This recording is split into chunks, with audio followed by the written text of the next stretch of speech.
Hi friends, welcome to my YouTube channel science for railways.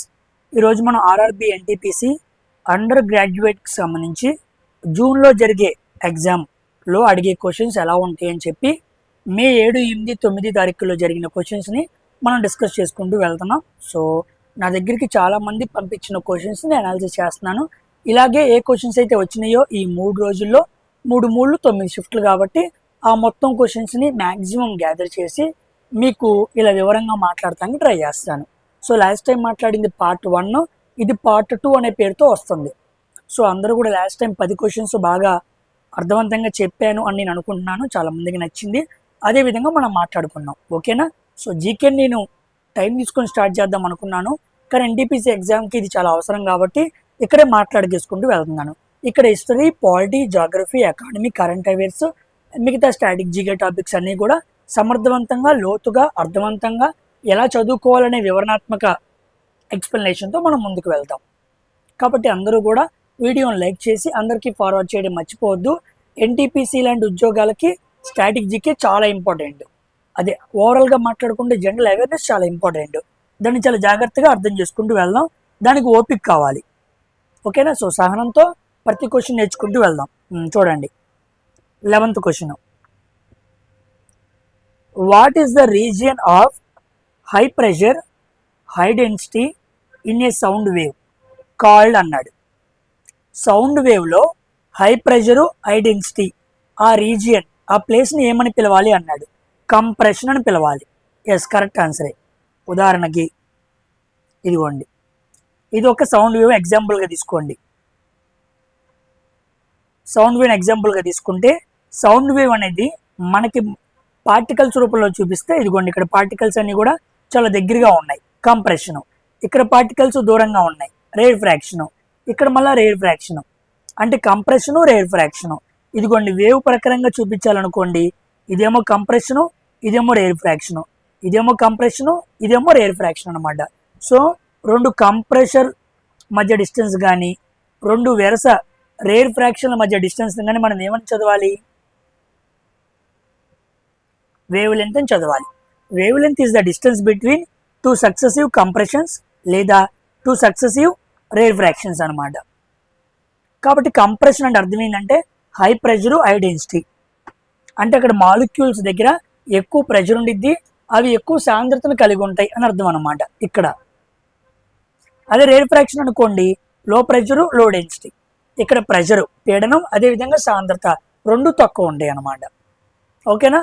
కాబట్టి high pressure, high density ఎక్కడ అంటే compression. So answer ఏమవ్వాలి? Compression అవ్వాలి. చాలామంది ఈ క్వశ్చన్స్ తెలుగులో పెట్టమంటున్నారు. ఇవి రాసిన క్వశ్చన్స్ అనమాట. పిల్లలు ఇలా వచ్చినాయి అని చెప్పి రాసిన క్వశ్చన్. సో ఎగ్జాక్ట్గా క్వశ్చన్గా నా దగ్గరికి వస్తే కంపల్సరీగా నేను ట్రాన్స్లేట్ చేసి నెక్స్ట్ వీడియోలో తెలుగులోకి పెడతానని ట్రై చేస్తాను. కానీ రాసిన క్వశ్చన్స్ కదా, అందుకే తెలుగులో పెట్టట్లా. ఆ ఒక్క విషయాన్ని గమనించండి. నెక్స్ట్ 12వ question. Who became the deputy governor of RBI in April 2025? So April current affair అనమాట ఇది. సక్సీడింగ్ మైకేల్ డి పాత్ర అని మనం మాట్లాడుకుంటూ ఉంటాం కదా. ఆయన తర్వాత డిప్యూటీ ఆర్బీఐ గవర్నర్ అయింది ఎవరు ఏప్రిల్ అని అడిగాడు. సో ఆన్సర్ ఏంటి? పూనం గుప్తా. ఇది కరెంట్ అఫైర్ అనమాట, బ్యాంకింగ్ రిలేటెడ్ కరెంట్ అఫైర్. లేదా మనం ఎలా మాట్లాడుకోవాలి అంటే అపాయింట్మెంట్స్ అనమాట. అపాయింట్మెంట్స్ అనే సెక్షన్ కింద చదువుకోవాలి. April current affair 2025. 26లో ఏమి ఎక్కువ అడగల, అన్ని 25 అడిగాడు. అక్టోబర్ వరకు కనపడి కొన్ని కరెంట్ అఫైర్స్ అయితే, ఓకేనా? సామాన్యంగా ఆర్బీఐకి మొత్తం ఎంతమంది గవర్నర్స్ ఉంటారు? ఆర్బీఐకి ఎంతమంది డిప్యూటీ గవర్నర్స్ ఉంటారు? మొత్తం 4 ఉంటారు. 4. దాంట్లో 2 ఇంటర్నల్ ప్రమోషన్ అనమాట. ఇంటర్నల్ ప్రమోషన్ ద్వారా అవుతారు. తర్వాత ఇంకో పర్సన్ ఏమో ఎకనామిస్ట్ ఉంటారనమాట, ఆర్థికవేత్త. ఇంకో పర్సన్ ఏమో commercial banker. 2 internal promotions, 1 economist, 1 commercial banker. మొత్తం కలిపితే ఎంత? 4 అనమాట, ఓకేనా? ఈ 4 పేర్లు వెరీ వెరీ ఇంపార్టెంట్, గుర్తుపెట్టుకోండి. ఫస్ట్ వ్యక్తి పేరేమో స్వామినాథన్, ప్రజెంట్ ఉన్నాయి చదువుతాను అన్నమాట, స్వామినాథన్. రెండో వ్యక్తి పేరు పూనం గుప్తా, పూనం గుప్తా. ఇప్పుడు క్వశ్చన్ అడిగింది ఆమె మీద అనమాట, పూనం గుప్తా. ఓకేనా. తర్వాత మూడో person SC Murmu, SC Murmu. తర్వాత రోహిత్ జైన్, రోహిత్ జైన్. ఈ నలుగురు అన్నమాట. సో పూనం గుప్తా ఎప్పుడు వచ్చిందంటే 2025 ఏప్రిల్లో అపాయింట్మెంట్ అయిందామా ఎండి పాత్ర ప్లేస్లో అనమాట. ఓకేనా. 2025లోనే ఇంకో పర్సన్ కూడా వచ్చాడు అక్టోబర్లో, అదే ఎస్సి ముర్ము. మనల్ని అది అడగలేదు.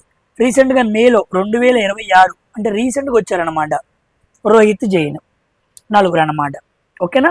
స్వామినాథన్, పూనం గుప్తా, ఎస్వి ముర్ము, రోహిత్ జైన్. ఈ నలుగురు ఎవరు? RBI deputy governors. సామాన్యంగా ఆర్బీఐకి ఇప్పుడు నడుస్తున్న చైర్మన్ ఎవరు? 26th చైర్మన్ అనమాట. పేరేంటి? సంజయ్ మల్హోత్రా.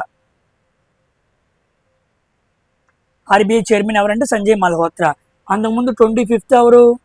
దాస్, శక్తికాంత్ దాస్ అనమాట. ఓకేనా. ఆర్బీఐని ఎప్పుడు ఏర్పాటు చేశారు? 1935 ఏప్రిల్ 1. ఏ చట్టం ప్రకారం? 1934 యాక్ట్ ప్రకారం. ఓకేనా. ఈ విషయాలన్నీ కూడా గుర్తుపెట్టుకోండి, very very important. Coming to next question.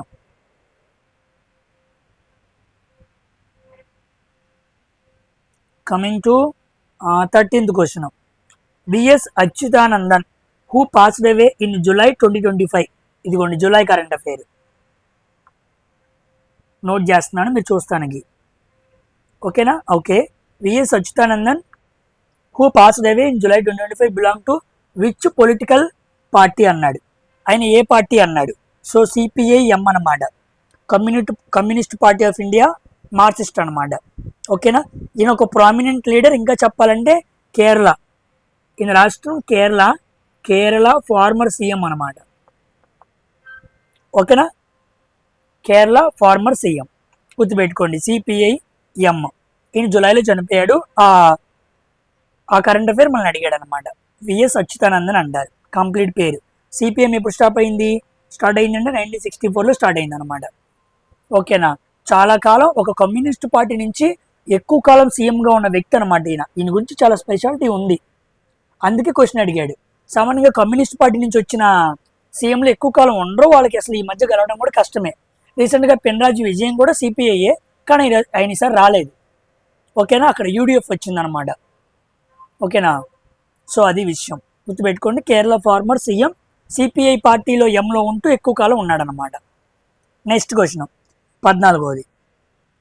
What is the literal meaning of the word khayal in Hindustani classical music? Answer ఏంటంటే థాట్ ఆర్ ఇమాజినేషన్ అనమాట. ఓకేనా. సామాన్యంగా హిందుస్థానీ క్లాసికల్ మ్యూజిక్ నుంచి క్వశ్చన్స్ బాగా అడుగుతున్నాడు. హిందుస్థానీ క్లాసికల్ మ్యూజిక్ అనమాట. ఇది మనకి స్టాటిక్ జీకేలో ఆర్ట్ అండ్ కల్చర్ కింద వచ్చింది. ఓకేనా. ఇక్కడ విషయం ఏంటంటే హిందుస్థానీ క్లాసికల్ మ్యూజిక్లో ఒక టైపే కాయల్ అనమాట, కాయల్ టైప్ ఆఫ్ మ్యూజిక్. ఈ కాయల్ అనే పదానికి అర్థం ఏంటి అంటే పర్షియన్ లాంగ్వేజ్లో ఆలోచన లేదా ఊహ అని అర్థం అన్నమాట.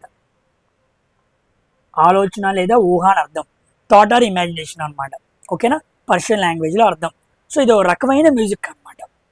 దీనికి ఈ కాయిల్ మ్యూజిక్ని ప్లే చేసే సింగర్స్ ఎవరైనా ఏ రకమైన ఇన్స్ట్రుమెంట్స్ వాడతారంటే హార్మోనియం, తబలా, సారంగి, ఇలాంటి మ్యూజికల్ ఇన్స్ట్రుమెంట్స్ని ఎక్కువగా వాడుతూ ఉంటారు. ఓకేనా.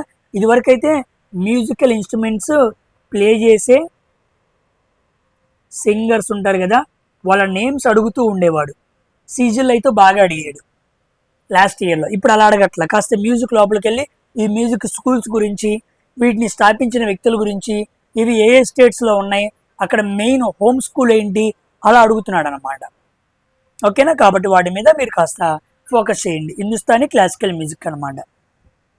నెక్స్ట్ 15వ క్వశ్చన్. ఓకే, ఇది అర్థమెటిక్ క్వశ్చన్ అనమాట.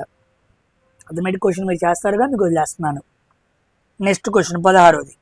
Which tunnel was certified in February 2022 as the world longest highway tunnel? ఇది జీకే క్వశ్చన్ అనమాట. చాలా మంది చూసి 2022 కరెంట్ అఫైర్ అనుకుంటూ ఉంటారు. కాదు, అప్పుడు నేమ్ అలాట్ చేశాడు. ఓకేనా. సో 10,000 ఫీట్ ఎత్తులో ఉన్న వరల్డ్ లాంగెస్ట్ హైవే టన్నల్ ఏంటి అంటే అటల్ టన్నల్. ఇది స్టాటిక్ జీకే క్వశ్చన్ అనమాట. చూడండి, దీని దగ్గర చాలా ఇన్ఫర్మేషన్ ఉంది, చూద్దాను.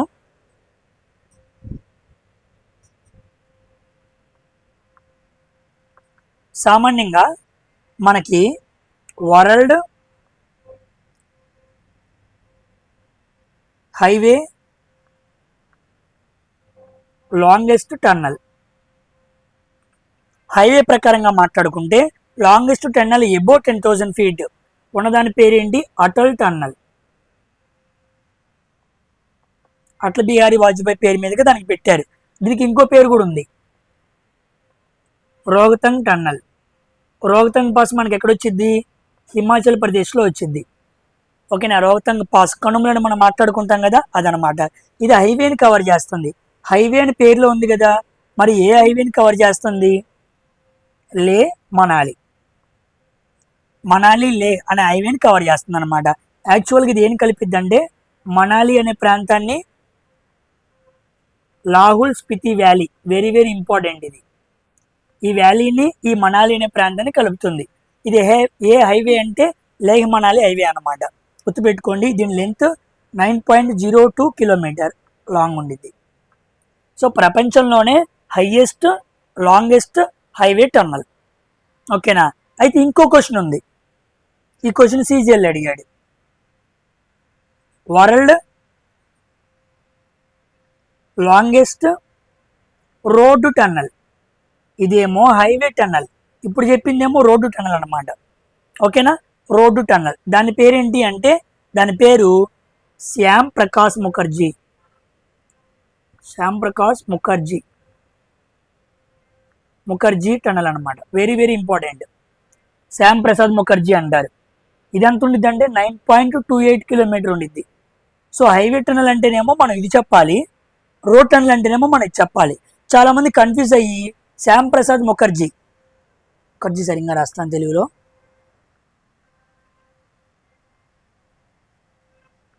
కన్ఫ్యూజ్ అయ్యి చాలా మంది ఆ ఆన్సర్ దీనికి, ఆన్సర్ దానికి పెడతారు. రోడ్డు టన్నల్ వేరు, హైవే టన్నల్ వేరు అనమాట. ఓకేనా. ఇది మనకి జమ్మూ కాశ్మీర్లో ఉండిద్ది. ఓకేనా. Very very important. Shyam Prakash Mukherjee tunnel అనమాట. ఇదేమో అటల్ టన్నల్, అది హైవే టన్నల్, ఇది రోడ్ టన్నల్. గుర్తుపెట్టుకోండి, రెండు ఇంపార్టెంట్. స్ట్రాటజీకి కింద మంచి క్వశ్చన్ అనమాట. కమింగ్ టు 17వ question. A device driver acts as a translator between two components. ఒక డ్రైవర్ అనేది ఒక ట్రాన్స్లేటర్గా మధ్యవర్తిగా పనిచేస్తుంది అనమాట. ఒక డ్రైవర్ అనేది ఏ రెండింటికి మధ్యవర్తిగా పనిచేస్తున్నా అన్నాడు. ఒకటేమో హార్డ్వేర్, ఇంకోటేమో సాఫ్ట్వేర్. హార్డ్వేర్కి సాఫ్ట్వేర్కి మధ్య ఇంటరాక్ట్ అయ్యేది ఏంటి? డ్రైవర్ అనమాట. ఎందుకంటే హార్డ్వేర్ లాంగ్వేజ్ సాఫ్ట్వేర్కి అర్థం అవ్వదు, సాఫ్ట్వేర్ లాంగ్వేజ్ హార్డ్వేర్కి అర్థం అవ్వదు. మధ్యలో ఒక ఇంటరాక్టింగ్ చేయడానికి ఒక డ్రైవర్ ఉండాలి. Interacting device. ఓకేనా. అప్పుడు రెండింటిని అనుసంధానం చేసిద్ది కాబట్టి వర్క్ బాగా జరిగిద్ది. కాబట్టి హార్డ్వేర్ అండ్ ఓఎస్ అన్నాడు. ఓఎస్ అంటే సాఫ్ట్వేర్ అనమాట. ఓకేనా. మంచి క్వశ్చన్. తర్వాత 18వ question. What do increase in foreign exchange reserve indicate అన్నాడు. ఫారెన్ ఎక్స్చేంజ్ రిజర్వ్ ఇండికేట్ అన్నాడు. ఇది ఎకానమీ క్వశ్చన్. ఆన్సర్ ఏముంది? Surplus in the balance of payments. చాలా మందికి ఎకానమీ క్వశ్చన్స్ ఐడియా ఉండవు, నేను చదువుతాను వివరంగా, మీకు అర్థమైద్ది. సో 19th క్వశ్చనేనా? Yes, 18th question. 18th question జాగ్రత్తగా చూడండి. ఫారెన్ ఎక్స్చేంజ్ రిజర్వ్, ఎఫ్ఈఆర్ అంటారు. అంటే అర్థం ఏంటంటే సామాన్యంగా మన భారతదేశం ఖర్చు చేస్తున్న, ఓకేనా, ఖర్చు చేస్తున్న దానికంటే ఎక్కువ విదేశీ కరెన్సీని, విదేశీ కరెన్సీ అంటే ఎగ్జాంపుల్గా మనం ఏం తీసుకుందాం, డాలర్స్ తీసుకుందాం. విదేశీ కరెన్సీని పోగు చేసుకుంటే మన దగ్గర ఎఫ్ఈఆర్ ఎక్కువ ఉండిద్ది అనమాట. ఓకేనా. ఫారిన్ ఎక్స్చేంజ్ రిజర్వ్ అంటే అర్థం ఏంటంటే ఖర్చు చేస్తున్న దానికంటే ఎక్కువ విదేశీ కరెన్సీ డాలర్స్ రూపంలో మన దగ్గర ఉండిద్ది అనమాట. ఇంకా బాగా చెప్పాలి అంటే సింపుల్గా మన ఇండియా ఎక్స్పోర్ట్స్ ఉంటాయి, ఇంపోర్ట్స్ ఉంటాయి. ఎక్స్పోర్ట్స్ అంటే తెలుగులో ఏమంటారు, ఎగుమతులు అంటారు. ఇంపోర్ట్స్ అంటే ఏమంటారు, దిగుమతులు అంటారు. ఎప్పుడైతే మన భారతదేశంలో ఎక్స్పోర్ట్స్ ఇంపోర్ట్స్ కన్నా ఎక్కువ ఉంటాయో, అంటే మనం దిగుమతి చేసుకునేది తక్కువ, పంపించేది ఎక్కువ, అప్పుడు మన దగ్గర ఉండే పేమెంట్స్ ఉంటాయి, దాన్ని మనం సర్ప్లస్ అంటాం. సర్ప్లస్ అంటే మిగులు అనమాట.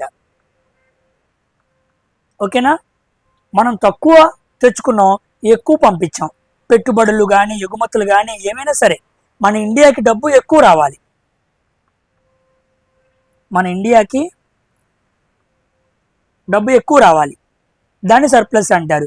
ఇండియా నుంచి డబ్బు ఎక్కువ వెళ్ళిపోయింది అనుకోండి, దాన్ని డిఫిసిట్ అంటారు. ఓకేనా. డబ్బు ఎక్కువ ఇండియాకి వస్తేనేమో మిగులు అనమాట, వెళ్ళిపోతానేమో డెఫిసిట్ అనమాట. డెఫిసిట్ ఎప్పుడు ఉండిద్ది అంటే ఇంపోర్ట్స్ గ్రేటర్ దెన్ ఎక్స్పోర్ట్స్. మన భారతదేశంలో దిగుమతులు ఎగుమతుల కన్నా ఎక్కువైనప్పుడు, so imports greater than exports ఉందనుకోండి, అప్పుడు మనం డెఫిసిట్లోకి వెళ్తాం, లోటులోకి వెళ్తాం. ఇది లోటు, దీన్ని మిగులు అంటారు. So surplus of the balance of the payment జరగాలి అంటే ఇండియా తక్కువ దిగుమతులు తెచ్చుకోవాలి, ఎక్కువ ఎగుమతులు పంపించాలన్నమాట. అలా ఎక్కువ ఎగుమతులు పంపించామనుకోండి, ఎక్కువ విదేశీ కరెన్సీ మన దగ్గర ఎలా ఉండిద్ది, డాలర్స్ రూపంలో ఉండిద్ది. మరి ఆ దేశం మనకు చెల్లించాలి కదా, చెల్లించాల్సిందంతా మనం పోగు చేసుకున్నట్టే కదా, అదనమాట అర్థం. ఇప్పుడు చదవండి question. What does increase in foreign exchange reserve. Foreign దేశాలతో ఎక్స్చేంజ్ చేసుకునే రిజర్వ్స్ మన భారతదేశంలో ఇంక్రీజ్ అయితే మనకేంటి ప్రయోజనం, surplus in the balance of the payments increases. మన దగ్గర మిగులు ఎక్కువ మిగిలిపోయిద్ది, మిగులు ఉండటం వల్ల మంచిదేగా, అదనమాట ఆన్సర్. ఓకేనా, అర్థమైందా. నెక్స్ట్ 19వ question. Who decides the method of election of chairperson of a village panchayat అన్నాడు. విలేజ్ పంచాయతీలో చైర్పర్సన్ అంటే మన భాషలో సర్పంచ్. విలేజ్ పంచాయతీలో సర్పంచ్ ఎలక్షన్ని ఎవరు డిసైడ్ చేయాలి, ఎవరు చెప్పిన విధంగా జరగాలి అని అడిగాడు. ఓకేనా. సో సర్పంచ్ ఎలక్షన్ అనేది ఎవరి చేత డిసైడ్ చేయబడింది అంటే స్టేట్ లెజిస్లేచర్. ఓకేనా. రాష్ట్ర శాసనసభ ద్వారా, రాస్తాను చూడండి, రాష్ట్ర శాసనసభ ద్వారా నిర్ణయించే పద్ధతి. ఓకేనా. రాష్ట్ర శాసనసభ ఒక పద్ధతి నిర్ణయిస్తుంది, ఆ పద్ధతి ప్రకారం జరగాలన్నమాట. ఆర్టికల్ మాట్లాడుకున్నాం అనుకోండి, 243C/5 గుర్తుపెట్టుకోండి. ఈ ఆర్టికల్ ప్రకారంగా రాష్ట్ర శాసనసభ నిర్ణయించే పద్ధతిలో స్టేట్ ఎలక్షన్ కమిషన్ నిర్వహణలో సర్పంచ్ ఎలక్షన్స్ అనేవి జరుగుతాయి అన్నమాట. ఓకేనా. తర్వాత ఉత్కల్ ప్లెయిన్ అన్నాడు. Utkal plain belongs to which Indian state అన్నాడు. ఒడిషా. ఉత్కల్ ప్లెయిన్ సామాన్యంగా కోస్టల్ ప్లెయిన్ లో ఉత్కల్ తీరం మనకి ఎక్కడ ఉండిద్ది, ఒడిశాలో ఉండిద్ది అనమాట. ఏపీలో అయితే కోస్తా తీరం అంటాం, తమిళనాడులో అయితే మలబార్ అంటాం, మలబార్ కాదు కోరమాండల్ అంటాం,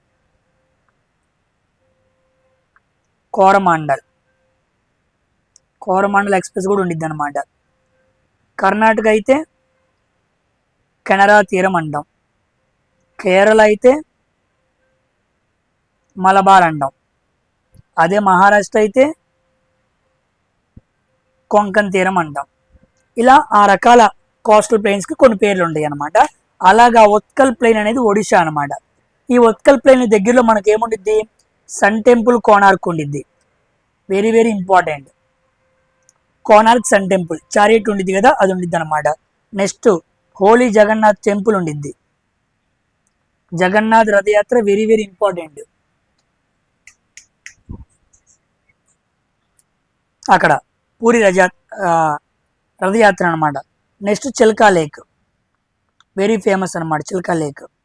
ఈ మూడు కూడా ఆ ఉత్కల్ ప్లెయిన్ దగ్గరలోనే ఉంటాయి. Sun temple Konark, holy Jagannath temple, Chilka lake. ఓకేనా, గుర్తుపెట్టుకోండి. ఈ తీరాలు చాలా ఇంపార్టెంట్, జాగ్రఫీ కింద అడిగిన క్వశ్చన్ అనమాట. ఓకేనా, జాగ్రఫీలో మన తీరరేఖ పొడవులన్నీ మారిపోయినాయి, ఎక్కువ తీరిక కలిగిన రాష్ట్రాలు కూడా మారిపోయినాయి అనమాట. ఆ కొత్తగా వచ్చిన అప్డేట్ ఇన్ఫర్మేషన్ మనం చదువుకోవాలి, ఆ వాల్యూస్ని కూడా గుర్తుపెట్టుకోండి. నెక్స్ట్ ఇప్పుడు నేను క్వశ్చన్ వస్తే వాటి గురించి క్లియర్గా ఎక్స్ప్లెయిన్ చేస్తాను. నెక్స్ట్ 21వ question, what are the longitudinal valleys between lesser Himalayas and Shivaliks అన్నాడు. లెస్సర్ హిమాలయస్ శివాలిక్స్కి మధ్యలో ఉండేది ఏంటి అన్నాడు. ఓకేనా, చాలామందికి ఇదిగో ఆన్సర్ డూన్స్ అనమాట. Duns example Dehradun, Patlidun. ఇవి చాలా ఇంపార్టెంట్ క్వశ్చన్, ఇది కూడా జాగ్రఫీ అనమాట. మనం జాగ్రఫీలో నైసర్గిక స్వరూపం చదువుకుంటాం కదా, అక్కడ వచ్చింది అనమాట. సో ఈ క్వశ్చన్ నేను క్లియర్గా ఎక్స్ప్లెయిన్ చేస్తాను చూడండి. మెమొరీ బేస్డ్ టైప్లో మనకి హిమాలయలో 3 రకాలు ఉంటాయి, హిమాద్రి, హిమాచల్, శివాలిక్. హిమాద్రి, హిమాచల్, శివాలిక్ అనమాట. హిమాద్రికి పేర్లు కూడా ఉంటాయి. ఒకదాని పేరు గ్రేటర్ హిమాలయాస్, ఇంకో పేరు కూడా ఉంది ఇన్నర్ హిమాలయాస్. ఇంగ్లీష్లో గ్రేటర్ హిమాలయాస్ అంటారు, ఇన్నర్ హిమాలయాస్ అంటారు. దీన్ని లెస్సర్ హిమాలయాస్ లేదా మిడిల్ హిమాలయాస్ అంటారు. శివాలిక్కి అంత పెద్ద పేరేమి ఉండదు, ఔటర్ హిమాలయాస్ అని పేరు పెట్టుకోవచ్చు. సో ఇన్నర్, లెస్సర్, ఔటర్ లేదా గ్రేటర్, లెస్సర్, ఔటర్, అలా 3 గుర్తుపెట్టుకోవాలి, వెరీ వెరీ ఇంపార్టెంట్. ఇప్పుడు వాడేమడిగాడంటే లెస్సర్ హిమాలయాస్, ఔటర్ హిమాలయాస్ అనగా శివాలిక్ మధ్యలో ఏముంటాయి అని అడిగాడు. ఓకేనా, మధ్యలో ఏముంటాయి మనకి, ఇక్కడ ఫ్లాట్గా ఫ్లోర్ ఎలా ఉండిద్దో అలా ఫ్లాట్ ఫ్లోర్ లాగా ఉండే ఫ్లాట్ ఫ్లోర్ స్ట్రక్చరల్ వ్యాలీస్ ఉంటాయి అన్నమాట. వాటి ఇక్కడ ఏమని పిలుస్తారంటే డూన్స్ అని పిలుస్తారు. ఎగ్జాంపుల్ కొన్ని మాట్లాడుకున్నాం అనుకోండి, డెహ్రాడూన్, ఇది కాకుండా కోట్లీ డూన్, ఇది కాకుండా పాట్లీ డూన్ అనమాట. డూన్ అని అంటే అర్థం ఏంటి, సో అక్కడ ఫ్లాట్ ఫ్లోర్ స్ట్రక్చరల్ డూన్స్ ఉంటాయి, అందుకే ఆ ప్రాంతాలు ఫ్లాట్గా ఉండటం వల్ల నివాసయోగ్యంగా ఉంటాయి. అది ఎక్కడ ఉంటాయి, హిమాచల్కి శివాలిక్కి మధ్యలో ఉంటాయి. ఓకేనా, అయితే మరి హిమాద్రికి హిమాచల్కి మధ్యలో కూడా కొన్ని వ్యాలీస్ ఉంటాయి.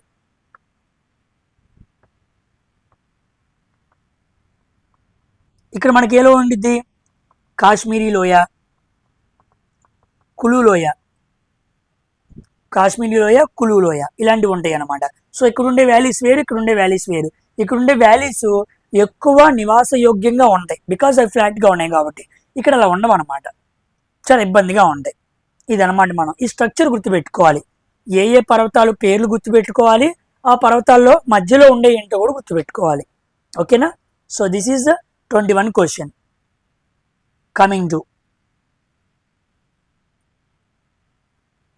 22వ question, where was the global justice love peace summit 2025 held అన్నాడు. దుబాయ్లో జరిగింది అనమాట. సో ఇది కరెంట్ అఫేర్ బిట్ అనమాట. ఎగ్జాక్ట్గా ఈ current affair April current affair అనమాట. April current affair bit. ఓకేనా, మనకి global justice love and peace summit మనకు దుబాయ్లో జరిగింది. సమ్మిట్స్ మనం మాట్లాడతాడు అనుకున్నాం కదా, సమ్మిట్సే బాగా అడిగాడు. Appointments, summits, science and technology, army వాటికి సంబంధించి అడుగుతున్నాడు. ఇప్పటివరకు మనకి కనపడ్డాయి అనమాట. నెక్స్ట్ 23వ question, what was the dual government diarchy system introduced in Bengal. ఇది నేను అనాలిసిస్లో కూడా చెప్పాను. ఓకేనా, ద్వంద్వ పాలన అనమాట. డ్యూయల్ గవర్నమెంట్ సిస్టాన్ని తీసుకొచ్చారు. దీని ప్రకారం ఏంటి అన్నాడు, what was the dual government diarchy system introduced Bengal, దాని గురించి క్వశ్చన్ అడిగాడు. అది ఎవరు తీసుకొచ్చారు? Robert Clive. ఎక్కడ తీసుకొచ్చాడు? బెంగాల్. ఎప్పుడు తీసుకొచ్చాడు? 1765. అవి అడగలా, అది ఏంటి అని అడిగాడు. ఓకే, నీకోండి క్వశ్చన్ ఇంత మ్యాటర్ ఉంది. ఇది మీకు అర్థం కాదు, నేను వివరంగా చెబుతాను. ఓకేనా? Let me explain clearly. History question బాగా అడిగాడు. సామాన్యంగా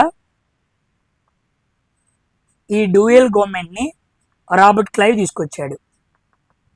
రాబర్ట్ క్లైవ్, ఓకేనా? 1765 ఆ టైంలో తీసుకొచ్చింది బెంగాల్ అనమాట. సో బెంగాల్ని ఆక్రమించేసుకున్న తర్వాత ఒక ట్రీటీ జరిగింది, ట్రీటీ ఆఫ్ అలహాబాద్ అంటారు. ఆ సమయంలో ఈ ప్రపోజల్ తీసుకొచ్చాడు.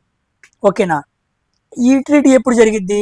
బెంగాల్ ఓడిపోయింది బక్సార్ యుద్ధంలో, బ్యాటిల్ ఆఫ్ బక్సార్ యుద్ధంలో ఓడిపోయిన తర్వాత రాబర్ట్ క్లైవ్కి మొత్తం అధికారం అందింది. ఒక ట్రీటీ అలహాబాద్లో మాట్లాడుకున్నాడు.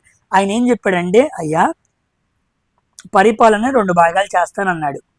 పరిపాలన 2 భాగాలు చేస్తాను, దాంట్లో ఒక భాగం మా కంట్రోల్లో ఉండిద్ది. మా కంట్రోల్ అంటే ఈస్ట్ ఇండియా కంట్రోల్లో ఉండిద్ది. ఇంకో భాగం మీ దగ్గర పెట్టుకోండి, నవాబ్స్. మిమ్మల్ని ఓడించాను కాబట్టి మొత్తం తీసుకోవట్లా, మీకు అధికారం ఉంది. మీ దగ్గర ఉండే అధికారం ఒకటి, నా దగ్గర ఉండే అధికారం ఒకటి. నా దగ్గర ఉండే అధికారంలో ఏం పెట్టుకుంటానంటే, నేను ఫైనాన్షియల్,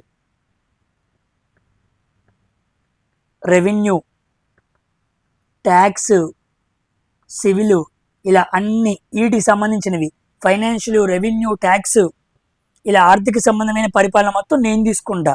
ఓకేనా? మరి నీకేమి ఇస్తానంటే నిజామత్ ఇస్తాను. నిజామత్, ఈ పేరు గుర్తుపెట్టుకొని, ఇంపార్టెంట్. ఓకేనా? నిజామత్ అంటే జనరల్ అడ్మినిస్ట్రేషన్. ఓకేనా? అంటే నువ్వు పోలీసులు, జస్టిసు ఇలాంటివి చూసుకో. మీ ప్రాంతాల్లో ఉన్న వ్యక్తులు ఎవరెవరిని చంపకుండా చాలా జాగ్రత్తగా సుపరిపాలన చేసుకోవడానికి ఇలాంటివి తీసుకో. కానీ పెద్ద పెద్ద విషయాలు మొత్తం నేను తీసుకుంటానని చెప్పి రెవెన్యూ కలెక్షన్ మొత్తాన్ని ఈస్ట్ ఇండియా తీసుకుంది. అప్పటి నుంచి శిస్తు కలెక్ట్ చేయడం కూడా ఈస్ట్ ఇండియా చేతికి వెళ్ళిపోయింది. అలా ఈస్ట్ ఇండియా కంపెనీ శిస్తు కలెక్ట్ చేయడానికి పొందిన రైట్స్ని ఏమంటారు అనే క్వశ్చన్లో అడిగాడు. సో దాని పేరు దివానీ రైట్స్. దివానీ రైట్స్ అంటే East India company has got authority to collect revenue, to impose tax weight తీసుకోవడం. ఆ మొత్తం కూడా ఎవరికి వచ్చేసింది? ఈస్ట్ ఇండియాకి వచ్చేసింది అనమాట. ఇది ద్వంద్వ గవర్నమెంట్ అంటే. ఓకేనా? అక్కడ ఉన్న విషయాన్ని నేను క్లియర్గా చెప్పాను మీకు. అలా చదివితే మీకు అర్థం కాదు కదా, అందులోనే ఇంగ్లీష్లో ఉంది. ఓకేనా? ఇది మనకి ఎక్కడ వచ్చింది? గవర్నర్ జనరల్స్ దగ్గర వాళ్ళు తీసుకొచ్చిన విషయాలు వస్తాయి. ఆ చట్టాల దగ్గర మనం దీన్ని క్లియర్గా అర్థం చేసుకోవాలి. ఓకేనా? క్లారిటీ వచ్చిందా? కమింగ్ టు 24వ question. Which schedule of the constitution deals with tribal administration అన్నాడు. Tribal administration in north east India అన్నాడు. ఈశాన్య రాష్ట్రాల్లో గిరిజన ప్రాంతాల పరిపాలనకు సంబంధించింది. ట్రైబల్ అంటే అర్థం ఏంటి? గిరిజన ప్రాంతాల పరిపాలనకి సంబంధించి భారతదేశ ఈశాన్య రాష్ట్రాలకు సంబంధించి ఎక్కడున్నాయి అన్నాడు. అది ఎక్కడుంది? 6th షెడ్యూల్లో ఉందన్నమాట. Very very important. 6వ షెడ్యూల్లో మొత్తం మనకి 4 రాష్ట్రాలు ఉంటాయి: అస్సాం, మేఘాలయ, త్రిపుర, మిజోరాం. వీటికి షార్ట్ కట్లు కూడా ఉంటాయి, అమేత్రిమి అంటారు. అస్సాం, మేఘాలయ, త్రిపుర, మిజోరాం, అమేత్రిమి. ఈ 4 రాష్ట్రాల్లోని గిరిజన ప్రాంతాల పరిపాలన 6వ షెడ్యూల్లో ఉండేది. ఓకేనా? సపరేట్గా వాటిని ఒక అటానమస్ డిస్ట్రిక్ట్స్గా లెక్కేస్తారనమాట. ఓకేనా? స్వయం ప్రతిపత్తి కలిగిన పరిపాలనా ప్రాంతాలుగా లెక్కించి వాళ్ళకి ఇచ్చే విషయాలు కానీ, అక్కడ సాంప్రదాయక విషయాలు కానీ, అక్కడ భౌగోళిక విషయాలు కానీ, విద్యా విషయాలు కానీ ప్రెసిడెంట్ కంట్రోల్లో కూడా జరుగుతూ ఉంటాయి అన్నమాట. ఆ ప్రాంతాలను గుర్తించాలన్నా ప్రెసిడెంట్ అధికారం ఉండాలి, అలాగనమాట. సో 6th షెడ్యూల్ గురించి అడిగాడు. మనం మాట్లాడుకున్నాగా షెడ్యూల్స్ గురించి బాగా అడుగుతాడు అనుకున్నాం. మళ్ళీ క్వశ్చన్ వచ్చింది. షెడ్యూల్స్, పార్ట్స్, ఆర్టికల్స్, అమెండ్మెంట్స్ మనం మిస్ చేయకూడదు. ఓకేనా?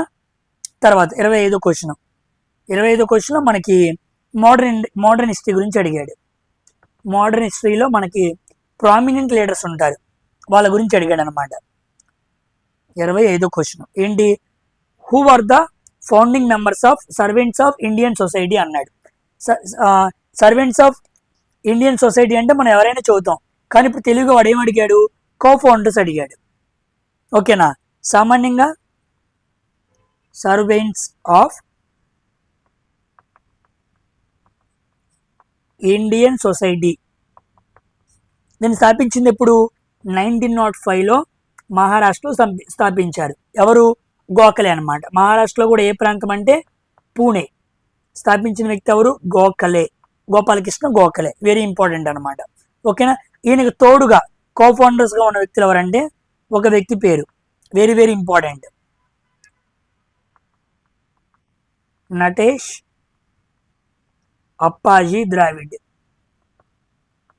ఇంకో వ్యక్తి పేరు గోపాల కృష్ణ దియోడర్. గోపాలకృష్ణ కృష్ణ దియోడర్ అనమాట. ఇంకో పేరు అనంత్ పార్థవర్ధన్. పార్థవర్ధన్ అంటారు, అనంత్ పార్థవర్ధన్. ఇక్కడ 2 పేర్లు ఇచ్చాడు చూడండి, కో ఫౌండర్స్ అని చెప్పి. మనకి జీకే దేవాదర్. ఓకేనా. దాన్ని ద్రావిడ్ అని కూడా పిలుస్తూ ఉంటారు. నటేష్ ఇంకో పేరు ఇచ్చాడు, దియోడర్, అది దేవదర్ అని రాశాడు. గోపాలకృష్ణ దేవదర్, దాన్ని డియోదర్ అంటారు. ఇంకోటి నటేష్ అప్పాజీ ద్రావిడ్. దేవాదరు ద్రావిడ్ ఇద్దరే ఇచ్చాడు.